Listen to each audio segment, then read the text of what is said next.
अंत में जब भगवान गौतम बुद्ध स्वयं ध्यान की अवस्था में बैठे तो धीरे धीरे ध्यान की गहराइयों में जाकर के उन्हें वह सारी चीजें लगने लगी जिस चीज की वह खोज में निकल पड़े थे।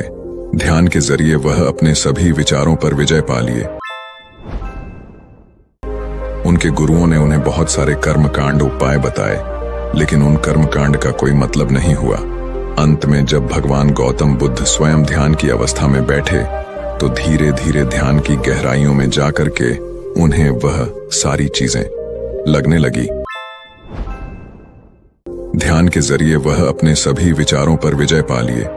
उन्होंने पापी मार्ग को पराजित किया, काम वासना पर विजय पाई, अपनी हर एक भावना पर वह विजय पा लिए। और यह सब तभी हुआ जब वे ध्यान की गहरी अवस्था में बैठे और कई दिनों तक ऐसे ही बैठे रहे।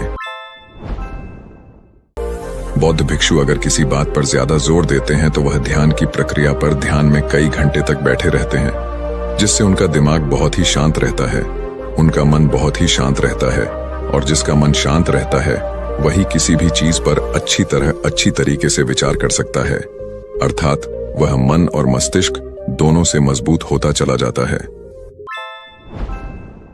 गौतम बुद्ध जब सत्य की खोज में निकल पड़े थे तो उन्होंने बहुत सारे उपाय किए, बहुत सारे कर्मकांड किए, लेकिन उन कर्मकांडों की वजह से उन्हें बहुत ज्यादा कुछ हासिल नहीं हुआ और उनका शरीर दुबला पतला होता चला गया।